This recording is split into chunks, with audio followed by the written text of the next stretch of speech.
The Galaxy S23 Ultra is going to be transformed when it gets oneui 8.5. Let's go. The Galaxy S23 Ultra is Samsung's best ever Ultra. Hands down. It is just steeped in Samsung's personality, curves in all the right places, S Pen support, great display, great set of cameras.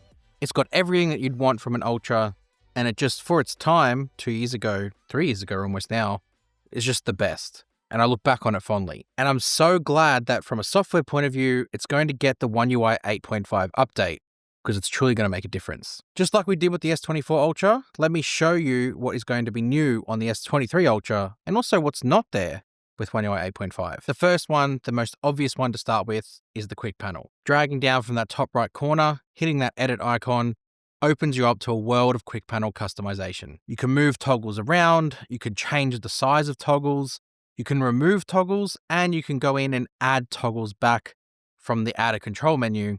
There's just a lot that you can now do for that quick panel to make it yours. I just really like how you can reorganize sliders, create little nooks and alcoves, and just make it feel like exactly the way you want to. If you want to move a toggle out of the expanded quick panel, you can move it out to its own separate toggle. Remove something, go ahead. Add something back in, free to do. And it just gives you what you want from your quick panel, and it means that someone else might have a different quick panel to you, and you'll have your own. Just gives you your own personality. Next up is the redesigns when it comes to apps. oneui 8.5 is very much a visual change, and the apps that I can highlight here is the gallery, where you've got this nice floating menu that sort of sits above all the rest of the app, and even in things like the corners with the back arrow or the search icon, they sort of become visible and overlaid over the top of the app, and it's visible right throughout the gallery.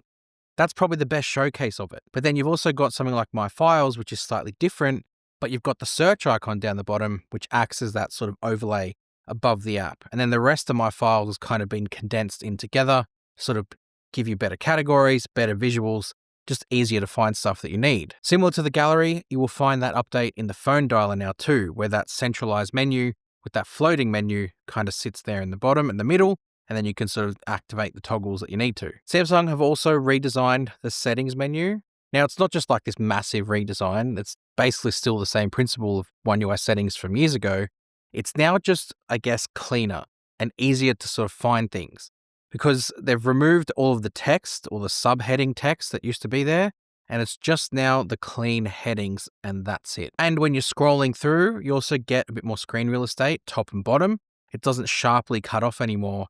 It kind of blends in with a gradient blur, top and bottom, sort of from the bottom of the screen and the top. And at the bottom now, you have that search icon overlay as opposed to it being in the top corner. It's much easier one-handed to access. Also, part of that settings refresh is some sort of menus within there have been refreshed too, like the battery menu has got a visual redesign, and the device care menu also got a visual redesign. Gone is the sort of cartoonish look, and you get in this more mature aesthetic. And again, it's just visually easier to look at, and they've got different colors and it pops more. Then we move on to Samsung DeX. And I was very curious with this, whether it was going to get the big Samsung DeX changes that the other devices are getting. It definitely is refreshed in the connected devices menu. You get that updated visual and animation that showcases you what DeX does. And you get the toggle to activate the left and right. I always forget, snapping windows, that's the one. But the thing I really wanted to see was what happened when it was docked. And it's got screen recording, so I was able to screen record it, which means that it does have the multiple desktops. So you've got desktop 1 through to 4, and you can sort of put different things in each one. Something so satisfying about just bringing up the recents menu, seeing that plus icon there to add a desktop, and then just adding it. And then from there, you can have different apps open in different desktops and go on with using it. As a YouTuber, needing to set up phones is part and parcel of the job. I factory reset, switch phones constantly, and have multiple devices across different ecosystems. Nothing is more painful than needing to log into accounts across the different devices that I own. Thankfully, today's sponsor, Keeper Security, has a solution. When you use Keeper, you are joining more than 4 million users globally who use the platform to protect all of their passwords and private information. Keeper earns this global user base by delivering the most secure, certified, tested, and audited password security platform in the world. They are also entrusted by more than 100,000 businesses globally. Keeper uses a proprietary zero trust and zero knowledge security model with full end-to-end encryption. This means your data stays yours. No one, Not even a Keeper employee has access to your vault. One password is all you need to access the credentials secured in your vault. And the best part is you can access it from any device, as Keeper syncs across platforms.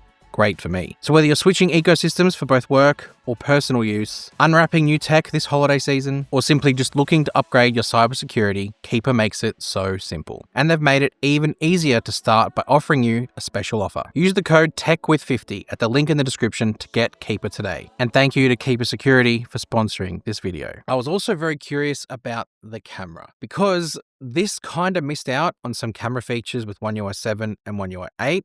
Log video being the main one, so I was curious to see what happened with One UI 8.5. Going in, there is no log video. Samsung haven't put log video in the camera. And at that point, I was just curious about whether it actually could support it. So I sent over a log video via quick share to the S23 Ultra, and I wanted to see if it could edit it or if the software could edit it. It definitely can view a log video, which is great. However, it can't actually edit it in the same way. So when you hit the edit icon, it doesn't have the LUTs that 8.5 does on the S24 and S25 Ultra, but you can use brightness sliders and contrast sliders to sort of color correct it on the fly. And it definitely has enough processing power to save it and sort of export it. So I'm just wondering why they don't actually put it as part of the camera. Even if only the main camera supported it, I'd be happy. As far as the rest of the camera goes though, you get the clean preview toggle within the Pro Video and Pro Photo mode. And that whole toggle there will just sort of remove the distractions from your viewing and allow you to take a clean photo without anything sort of blocking your way. But curiously, what was missing from the S25 Ultra and S24 Ultra's One UI 8.5 single take is still present here on the S23 Ultra.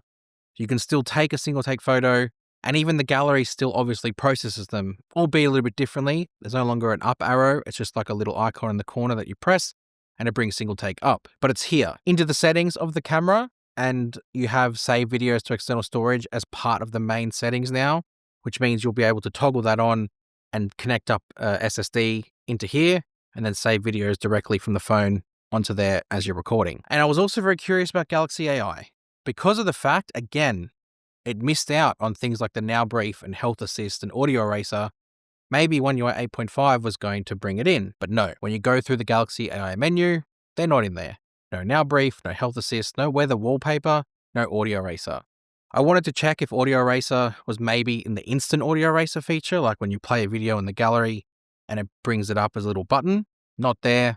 Also not there in the voice recorder. So they've just decided not to bring it to the Galaxy S23 series for some reason. But the big Galaxy AI feature that I've been talking about, which is Photo Assist, is coming to One UI 8.5 on the S23 Ultra. The one where it sort of brings up the history, where it's easier to remove things. That level of Photo Assist with the new user interface is coming to the Galaxy S23 Ultra, and you will be able to use it.